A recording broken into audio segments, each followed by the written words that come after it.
And welcome to the Sasquatch Says podcast. I am your host, Dan Wetstein. Unfortunately, I am not here with my co-host. I'm not exactly 100% sure where she is, so I can't give you that update.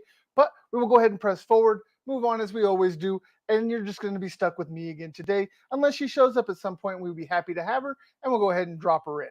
But first up, we're going to be going over both games the Avalanche have already played, and then we're going to preview the next 3 games as we will be back on Saturday next week before the 4th game. We'll preview that game then. So let's go ahead and jump in. First up, season opener, home opener. Avalanche go out and absolutely demolish the Blackhawks, winning 5-2. Was this about the Avs being that good or Chicago being that bad? That is a question it's just true. The answer is just yes to both of them.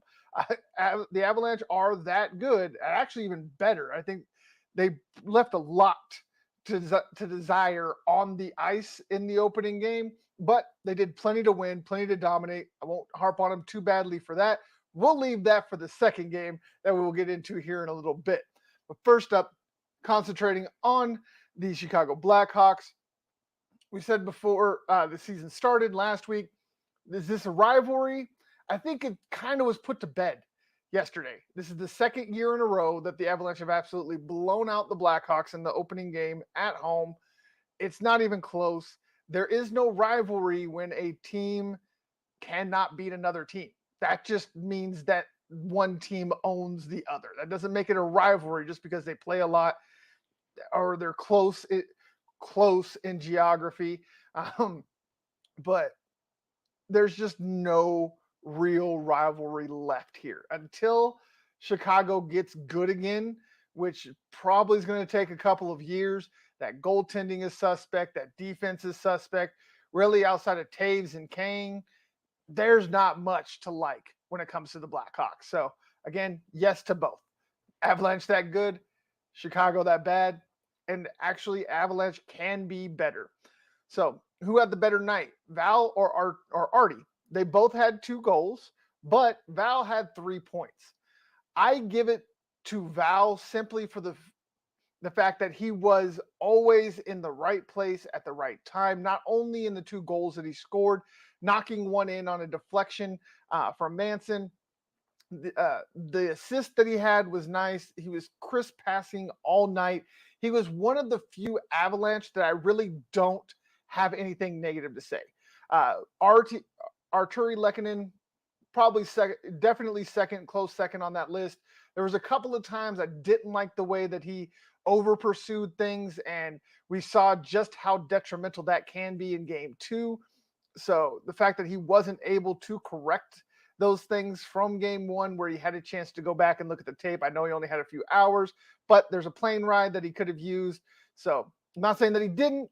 I'm just saying that he didn't. I'm not saying that he didn't watch the tape. I'm saying that he didn't make the proper corrections, and it cost the Avalanche big time in game 2 of the season. So another reason, I know hindsight's 2020. You don't really want to put these conjectures in, and RD having a worse game, second game, yada yada. But Big Val, even without the second game, taking all that out of consideration, Big Val was the MVP of game 1. McKinnon, like I said, Arturi Lehkonen right behind him. And then the third star would have been McKinnon. No, he didn't score any goals, but he did have 2 points, 2 assists, and was just everywhere on the ice. A lot of what was happening in the Stanley Cup, where teams were just absolutely bearing down on McKinnon and not allowing him to get an inch of space to get any type of momentum going, was the Chicago Blackhawks' plan. And thankfully for the Avalanche, the supporting cast stepped up. as I stated, 2 goals from Lehkonen, 2 goals from Nichushkin, and a goal thrown in also by Cogliano. That gives you your 5 goals on the night. Can the Avs win consistently against good competition? The way that they played against Chicago is the biggest question, and I think that was answered in Game 2. We're getting close, I promise. I know I keep teasing it, but just one last thing I want to point out here. The lack of physicality. They were only able to out-hit a massively outweighted in every aspect, whether it be on the ice, off the ice, in the brain, superstars, goaltending, and every which way the Avalanche had the advantage.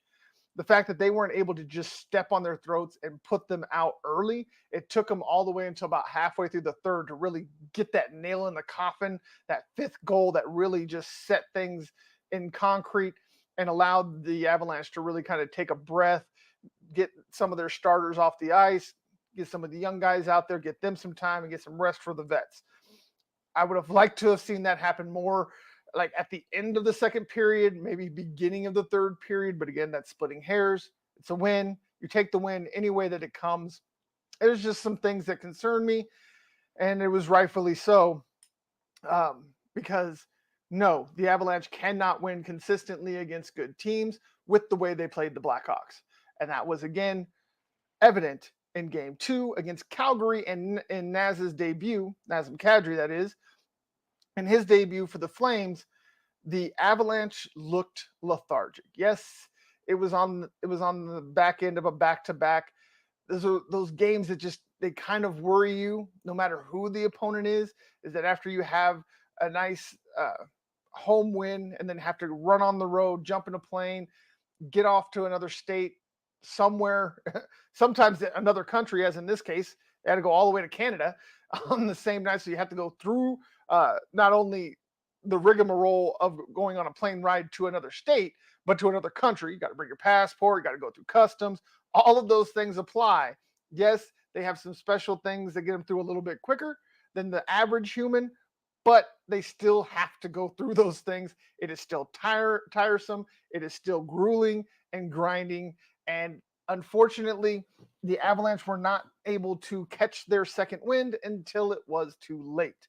Until the game had already gotten out of hand at a 5-1 clip, when Nathan MacKinnon came in the third period and got his first goal of the season. Then Big Val comes through again right shortly after MacKinnon, makes it 5-3. Those things were great to see, but with it only being the second game of the season, I can understand if this was 2, maybe 3 months down the road, you've been through it, you got some injuries, people are nicked up, things of that nature. But Game 2 of the season, you can't have the excuse of you just didn't have enough juice. I get it. There's jet lag. There's all of those things that happen, but you can't let these things happen. And unfortunately, the Avs have to stew on the fact that they lost to their departed star, Nazem Kadri, until January, which is the next time that the Avalanche will be playing the Calgary Flames, which is several months from now. So that's going to leave a bad taste in their mouth for a while before they can really go ahead and wash that out when they get another chance there in January, at the end of January for that matter. So how much does this loss really worry me about Francouz? This is kind of who Francouz is. This is kind of what the Avalanche signed up for when they decided they didn't want to pay for goaltending, that they wanted to allocate the rest, that they wanted to allocate their salary cap to the rest of the roster, which was completely okay. I don't have a problem with that. They just won a cup with an average goaltender, well, really a below average goaltender. I know that Wayne Gretzky, the GOAT, wanted to talk about, I don't care about analytics. Give me the guy that's going to make the stop when it's necessary.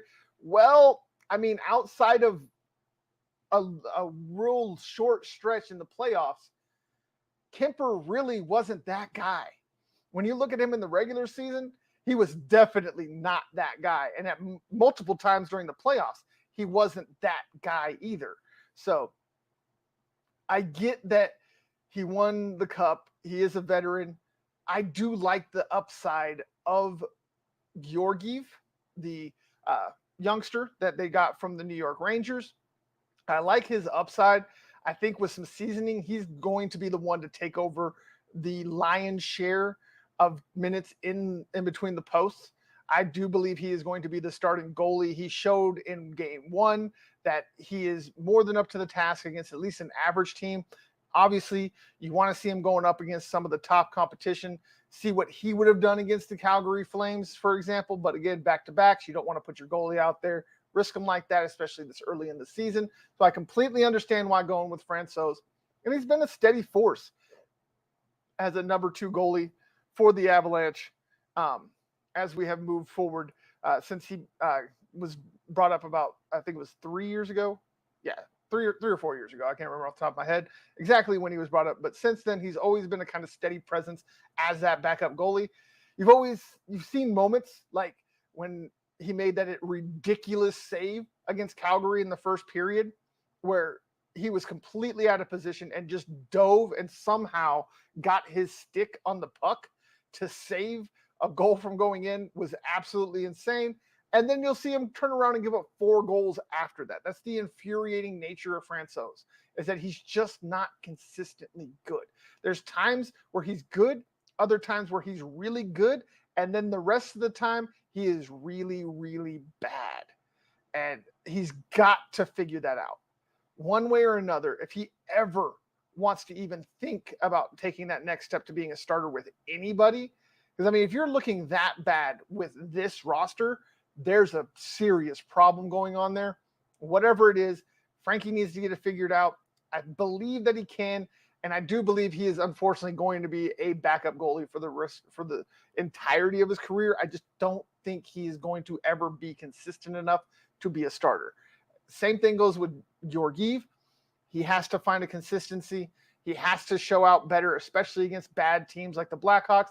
He kind of got set up, though. The power play goal, it was just beautiful, beautiful passing by the Blackhawks. It was one of the few plays where you're just like, okay, maybe the Blackhawks can do something at some point. But then after that, you see just how bad they are, especially on the defensive front. And it's just, you just know that they're just not going to do anything this year. A lot like a couple of the other opponents we're about to get into as well. So the way that this game just snowballed, especially after that first shorthand goal. I cannot remember the last time I have ever watched an Avalanche game, really a hockey game. I haven't watched a hockey game, let alone an Avalanche game where a team gave up 2 shorthanded goals. I'm not taking anything away from the Flames. They are a top tier roster in the NHL. I do believe that they are one of the biggest competitions for a repeat for the Avalanche, and they showed why last night.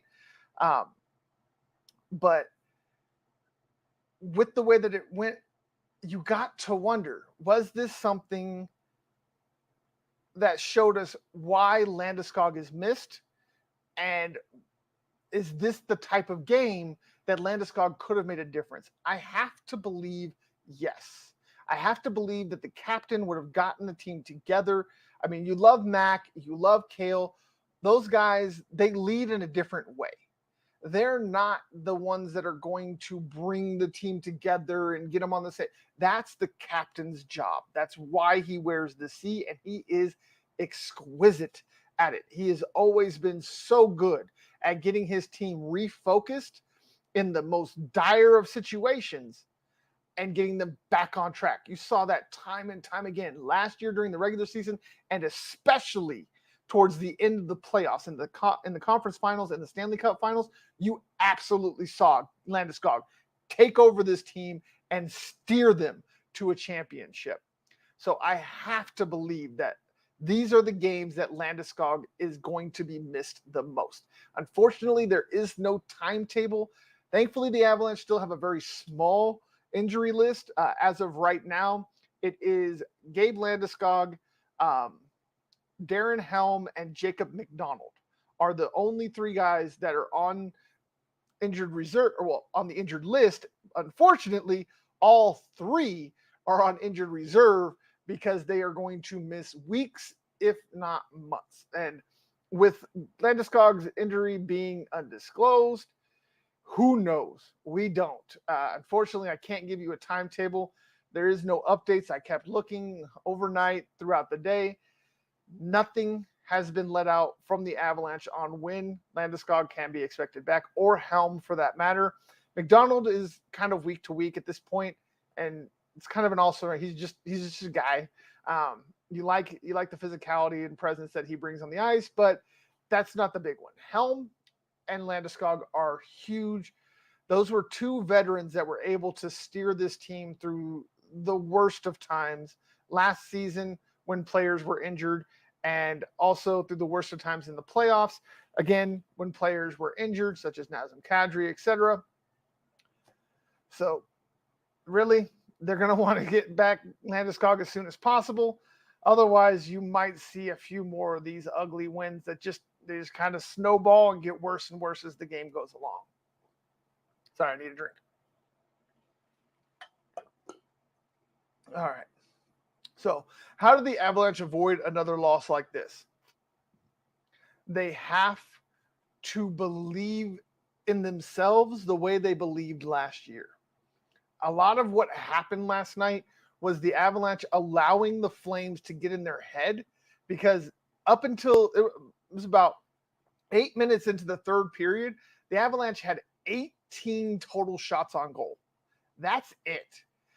That is what the Avalanche do to other teams, not the other way around, not at least for the last couple of years.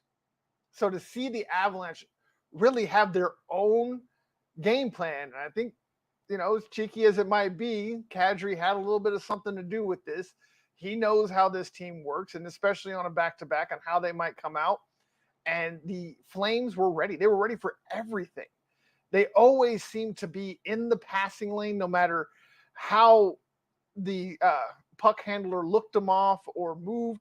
Outside of the goal by Val and the goal by McKinnon in the third period, there was really no easy ice anywhere, whether it was in Avalanche territory, neutral territory, or in Flames territory. It did not matter. There was always a Flame there. It was insane. It was almost like they deserved more than the one too many men on the ice. Like, it was just insane. And I'm sure that's how the Avalanche felt. It just felt like every time they turned around, there was an Avalanche smacking them, running them into the boards, checking them. And they just did not get a reprieve at any point, like I said, outside of the Val goal and the McKinnon goal. When you really thought the Avalanche might be getting it, that was about the 16-minute mark when McKinnon got his goal. It was about the 14-minute mark when Val got his goal. So it looked like the Avs were going to get some momentum, but this Flames team is different than previous. It's different than the team that the Avalanche ran into in the playoffs.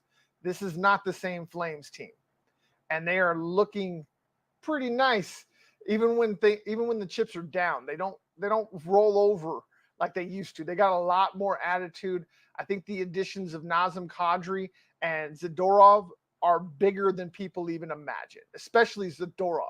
Zadorov was out for vengeance. I don't know if something happened when he left Colorado when he was traded, but man, that guy looked like he had a mission, and it was to flatten every Avalanche that came within arm's reach. That man had a solitary mission, was to put as many Avs flat on the ice as he possibly could. And he took every opportunity and never missed. It was insane to watch how accurate they weren't just with their passing or with their checking, but with their hits. Like, outside of the couple of power plays, the Flames played an almost perfect game. And that's what it took to beat the Avalanche on a back-to-back. If that's what it takes, then the Avalanche just need to learn to be more constant, more in tune, do whatever they got to do on that night before to get rested and ready and ready to play earlier in the game, and not wait until the halfway through the third period to finally do something. So the Avalanche had a chance. Like I said, they were down 2 with over 13 minutes left in the game. They had way more than enough time for this team to score 2 goals and send it off. And without the 2 shorthand goals, at the very least, the Avalanche are looking at 1 point in the standings instead of 0. So cleaning up that defense especially the penalty kill and the power play.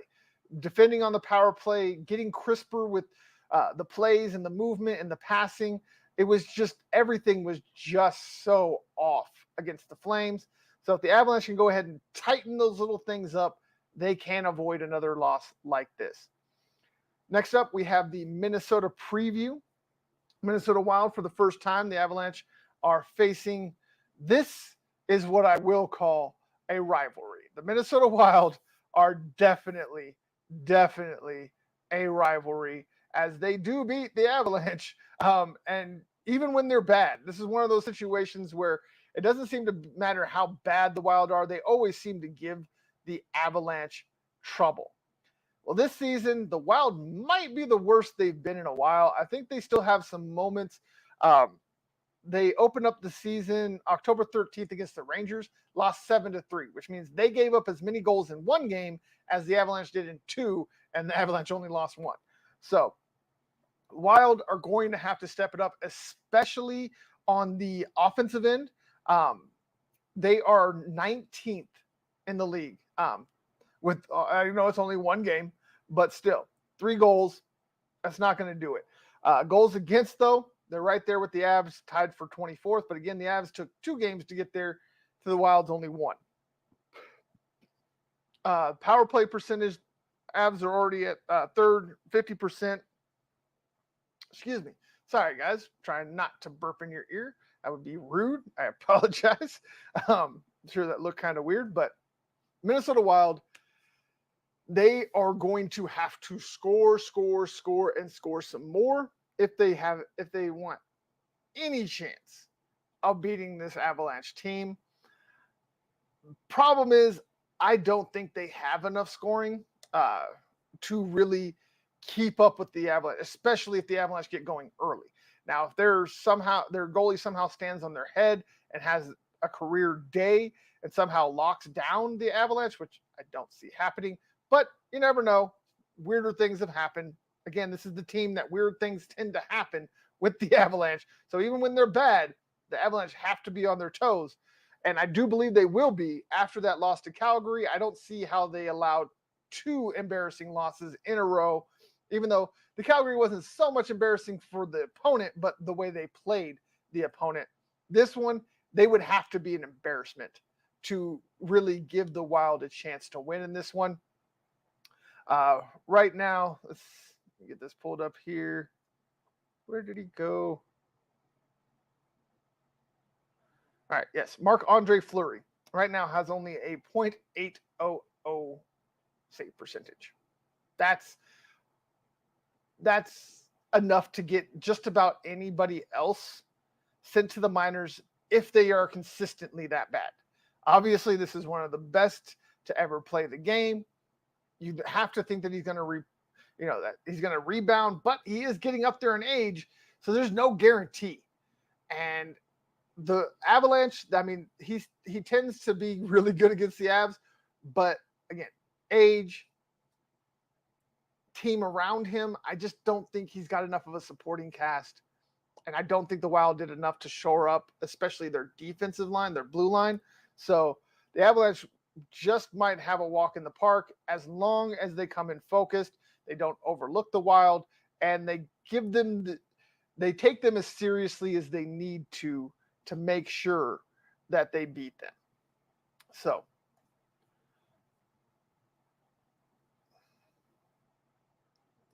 can this defense repeat what the 21-22 defense did for the Avalanche? And is this the game to get them there? I do believe this defense can be as good, if not better, because of a Ben Myers coming in and getting a full season, because Cale Makar has another year of development, because Bo Byram has another year of development, because EJ is just EJ.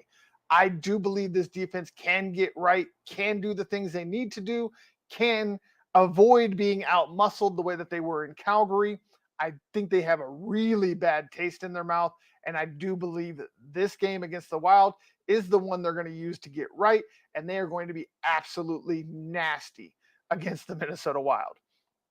So, are the Wild as bad as their 7-3 opening night loss to the Rangers? that all is going to fall on the shoulders of Marc-Andre Fleury. If Marc-Andre Fleury is as bad as he was in game one, then yes, this Minnesota Wild team is as bad as that loss suggests. If Marc-Andre Fleury finds just a modicum of his previous success, then no, the Wild are not that bad. I don't believe this is going to be an easy team to beat. I do believe it'll have some ugly losses because it'll have times where its youngsters and its veterans either make a mistake or just can't do what they used to do. And so another team that's younger, hungrier, and more talented is going to embarrass them. And this might be one of those games right here against the Avalanche, because the Avalanche check every one of those boxes at least 5 times. So predictions here, Minnesota Wild, again, I think it's going to be ugly. It's going to be a lot like the Blackhawks game, and I see it being even worse at a 6-1 Avalanche win. I was correct on how many goals the Avalanche are going to score in each game so far. I haven't correctly predicted who's going to win every game. I predicted the first game perfectly. I said it was going to be 5-2. That's how it ended up. Second game, I said it was going to be 4-2. Well, it ended up being 5-3. I'm sorry, 4-3. No, my bad. Last week I said 3-2. The Avalanche would win over the Flames. The Avalanche scored 3 goals. Unfortunately, they gave up 5, lost the game, as we know. Just went over that. So again, Minnesota Wild loses to Avalanche 6-1. And that game, I lost it. Sorry, guys. All right, where'd my schedule go? Oh, there it is. All right, let me pull it up here. I just want to get y'all the right date and time.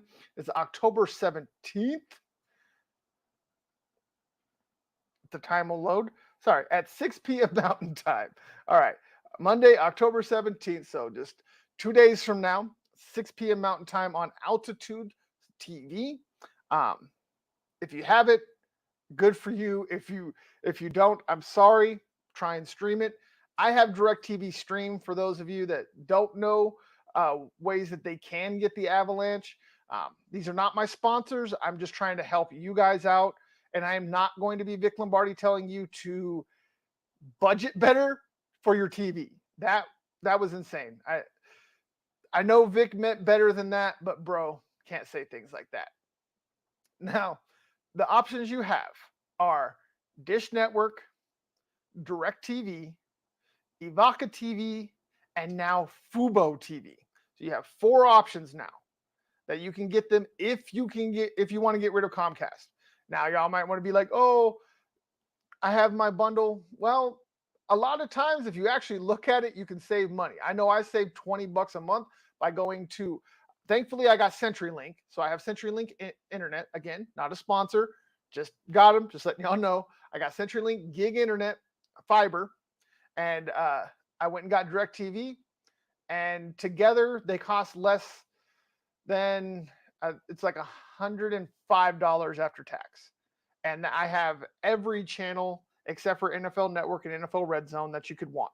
I'm talking ESPN, ABC, NBC. I have every sport in Denver. I have Altitude, I have AT&T Sportsnet, and I have Fox and CBS, NBC, Prime, and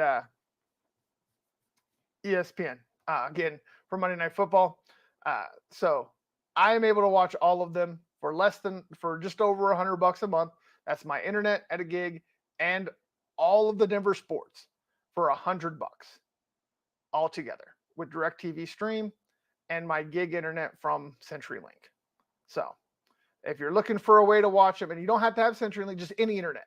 When it comes to DirecTV Stream, Evoca TV, and Fubo TV, you only need a smart TV and an internet access. That's it. And DirecTV will send you a little box, a little streaming box. It looks kind of like a Roku, like a little bit bigger Roku. So if you need a way to you're trying to find a way to watch the Avalanche, and you can, again, I understand if you're stuck in a contract, whatever the case may be, I'm sorry for you. I'm just trying to give you all options. That's all I'm trying to do. And I'm just checking to make sure Callie ain't jumped in nowhere. Nope. See if she responded to anything. I just want to make sure I'm not missing her. Nope. Okay. My assumption is she must have got called in. I don't see her ignoring me and not responding to anything in any way if it wasn't an emergency. So we're just going to cross our fingers and hope it's not a serious emergency and that whatever she's doing, she can get it handled with. And we'll be back with this next week. But moving on from the Wild to the Winnipeg Jets, this is going to be back-to-back. I hate to say it, but possibly back-to-back cupcake games. With Winnipeg, will this game be the beginning of a rebuild or does it stay as a retooling? I mean, really, outside of the two youngsters in Winnipeg, there's nothing to be excited about. I think that they could make some things fun, but Winnipeg is going to be the basement dweller of their division.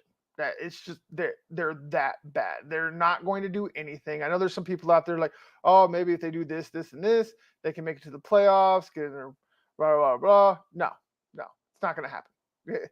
That's only people with I don't even know what colors that they call themselves. I don't know if it's blue or green or whatever it is, whatever shade of whatever they are. Those glasses of whoever's saying that are tinted by that color.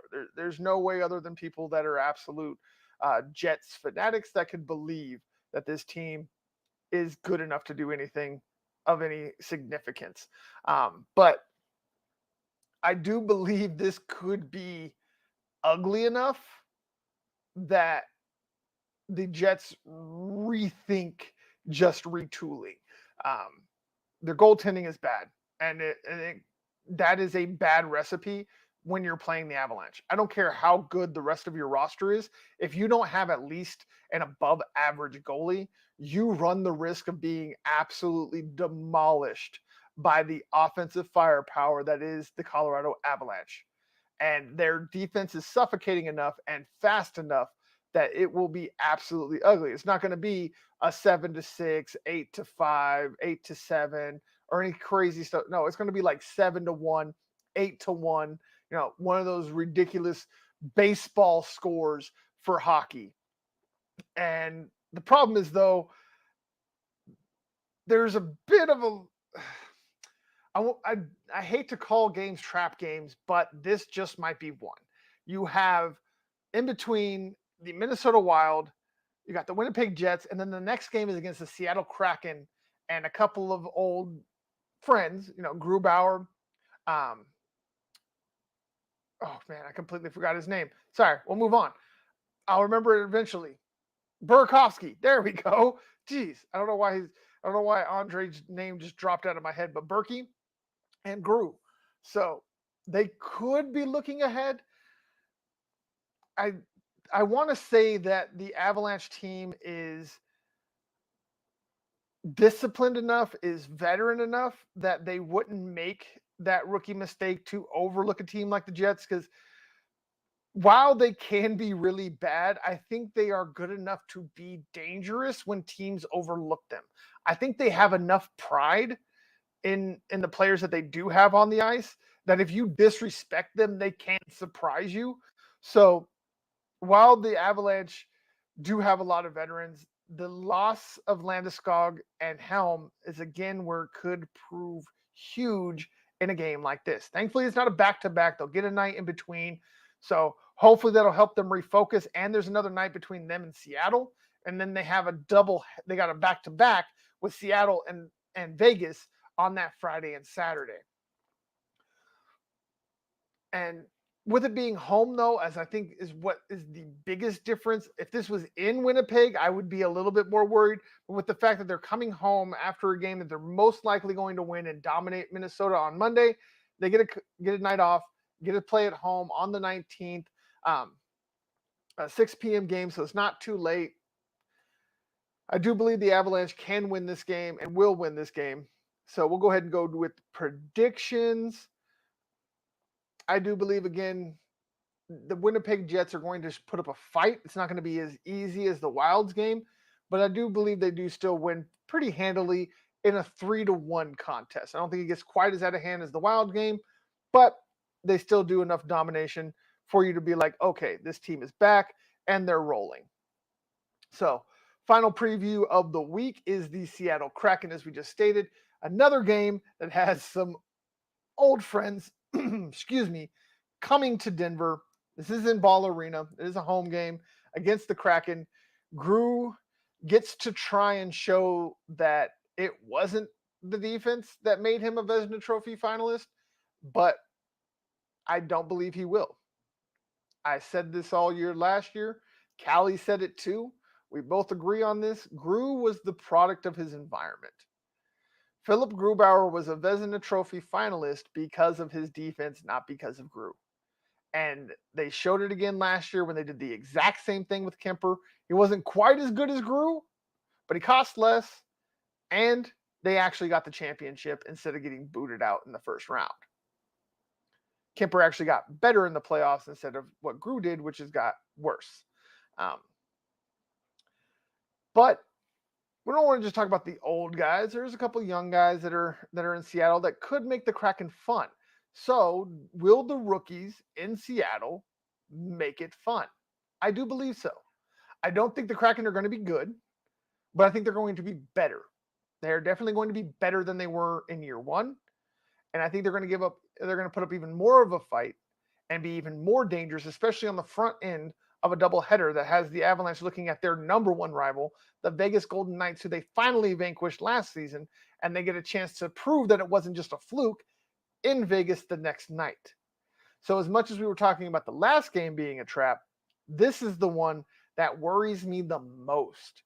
Because again, you're in between. It's the front end of a back-to-back. Yes, it's at home. You want to believe that they have more focus than that, but this is the game that could scare you. So, can Gru regain any semblance of his Avs form? No, we just went over that. No, it's not going to happen. He is not going to move the needle backwards. The needle has been moved forwards. It's in that stuck position, and that's where it's going to be for the remainder of his time in Seattle. I'm sorry for you Kraken fans. I know you thought you got a really good one, but you just got yourself an average goalie at elite money. And that's going to sting for a long time. So let's hope that your rookies can come in, show some offensive prowess, at least make this fun. And I do believe it will be. I think this will probably be one of the more higher scoring games of the week. And I do believe the Avalanche end up winning this one 6-4. I do believe that Frankie ends up in the goal. So that way that they have Georgiev on the road in Vegas. And I do think he gives up some points. But the offense is just too good, and the Kraken are too bad to finish this off. Again, 6-4 final, Avalanche up. So, real quick before we go, I also want to give you an update on the Comcast and Altitude Sports fiasco, I guess you could call it at this point. This is why I was talking earlier about where you can find the Avalanche and watch them here in Denver. Comcast and Altitude have been fighting over how much Comcast should pay Altitude to run the Nuggets and Avalanche games on their services. Comcast owns a monopoly in Denver. For those of you that don't know, over 92% of the cable and internet customers in the Denver and greater Denver area are Comcast customers. They have a literal monopoly on the infrastructure and the customers that are in the Denver area. It's kind of sick at this point. This is rich people problems. This is the Cronkies wanting millions and Comcast not wanting to give up the millions. The latest update, though, as this has been going on for over 2 years now, is that Altitude claims that they will accept the deal that AT&T Sportsnet, the home of the Colorado Rockies, got from Comcast. I don't have the exact numbers. Let's see if I can find them. While we talk.